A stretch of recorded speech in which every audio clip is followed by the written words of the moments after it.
Hello everyone and welcome to another YCS Insight video. Today we're going to be talking about knife crime. This is a subject that has been in the news a lot over the past few years, to the point that in June 2019 the statistics for England and Wales were at an 8-year high.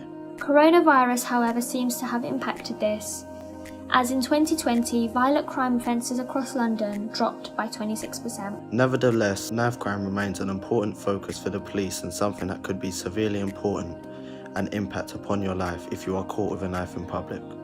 So in this video we're going to cover 5 consequences about carrying a knife. Knives are covered under the Criminal Justice Act 1988, which states that you are not permitted to have an offensive weapon in a public place without lawful authority or reasonable excuse. So this actually covers a lot of potential weapons, including any knife, blade or razor blade, any axe, any sword, or any other item with a blade or is sharply pointed. Carrying a knife doesn't make you safer. While some people have been known to carry knives to intimidate or scare people away from them, in fact it has been shown that people who carry knives are more likely to be injured or hospitalised, so your risk of danger increases significantly. Emergency departments have reported that many carriers of knives are actually admitted for treatment after having injured themselves. The legal consequences can be severe. Just being in possession of a knife can land you years in prison, an unlimited fine, and a criminal record. No court will accept the excuse that you are carrying it for protection or holding it for someone else. There is no safe place to stab someone. A serious stab wound can ensure you lose a critical amount of blood in minutes. Many parts of the body have arteries, including the arms and legs. Severe trauma caused by knives, no matter the size, will very likely lead to severe blood loss to the victim. A cut to the spinal cord can lead to paralysis for life, so it's important to realise that knife injury will likely have a critical and sometimes terminal impact upon the victim. Even if someone survives a knife attack, the ongoing consequences could be severe. Victims have been faced with mental health problems, anxiety, depression and fear of going outside. The offender can also face ongoing consequences. Aside from prison, offenders can also face ongoing issues related to a knife attack. Many will report PTSD and associated mental health problems following the incident. Also, a criminal record will impact your life for a long time to come when it comes to job opportunities, as you will be restricted from many careers such as working with children, the elderly, or even being a bouncer or a security guard.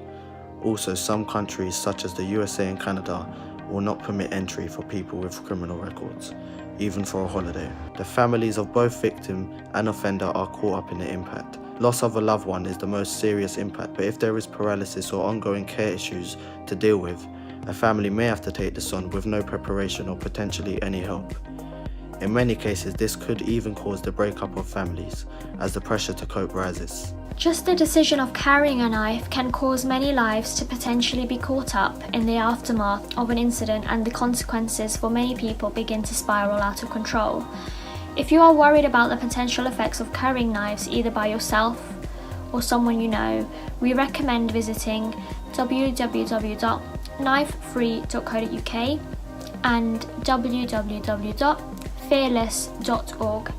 We have also made a video that focuses on the resources and helplines that are related to knife crime in particular, so watch out for that video coming very soon. We hope this video was of value to you. Why not follow us on social media to find more videos like this?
was 26 when he was murdered. He was a man, and he'd grown into a very compassionate and caring person. James came into the lounge at about 10:30, and he said, "I'm popping out to see my friends and I'll see you later." And we said, "Okay, have fun, take care, and have you got a key?"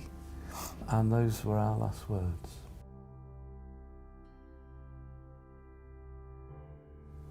And at around midnight, Charlotte burst into our bedroom. We were fast asleep.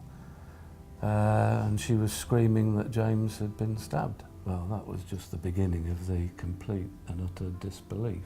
Yeah, I mean... That it could happen to James where we live, and we couldn't think of what reason there could possibly be for James having been stabbed.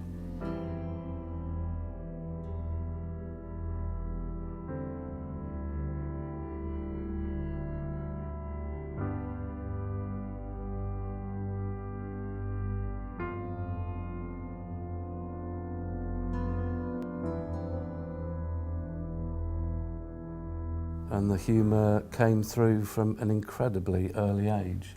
I reckon he was 9 months old at the most, when we had that moment in the kitchen. Feeding himself and then deciding that, do you know what, it'd be a good idea to put this bowl of Weetabix on top of my head, or was it spaghetti bolognese? Spaghetti bolognese, yeah. I'll just sort of see if it fits. And it did, and everything came over, and he thought that was amazing.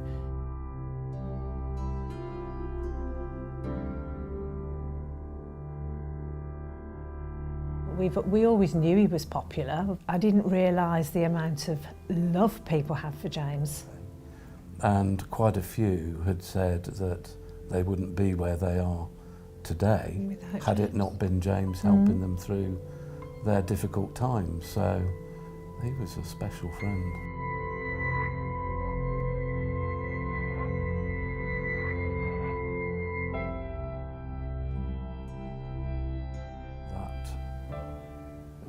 Scene at the top of the high street as we approached was just ambulance on ambulance. Sea of blue lights. Yeah, we abandoned it. The car on the side of the road and ran across. Ran across to James. But we were very quickly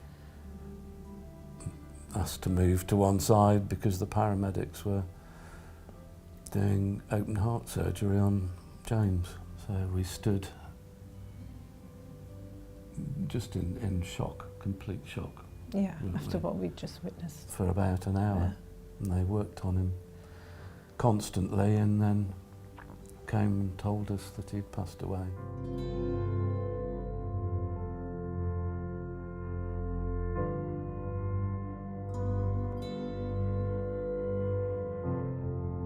But of course it turns out that James was walking along the road, minding his own business, on the phone to his girlfriend, and whatever happened in a matter of seconds.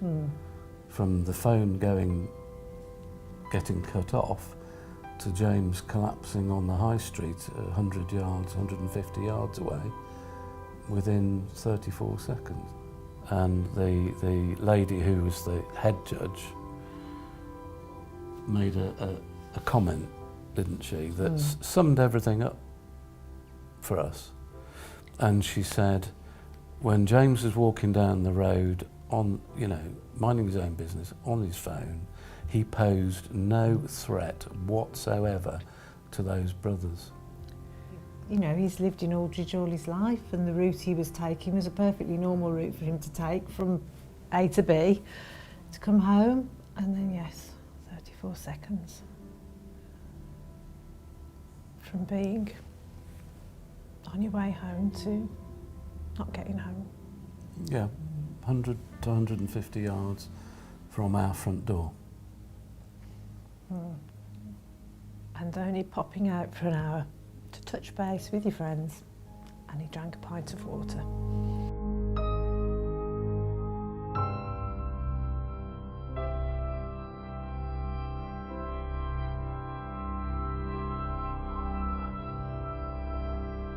He would be completely beside himself if he saw the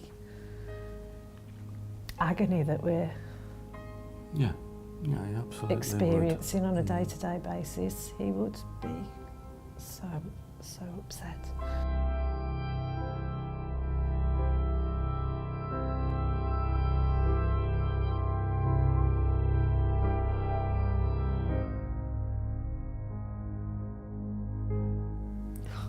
Don't do it. And if you feel you obviously need some guidance in your life, you need some support, you're looking for something, there are plenty of people out there, plenty of organisations out there, your own family, friends that you trust. Turn to them and get that help that you need. Somebody there. There will always be somebody out there for you. Don't be afraid to ask. Don't be afraid to ask.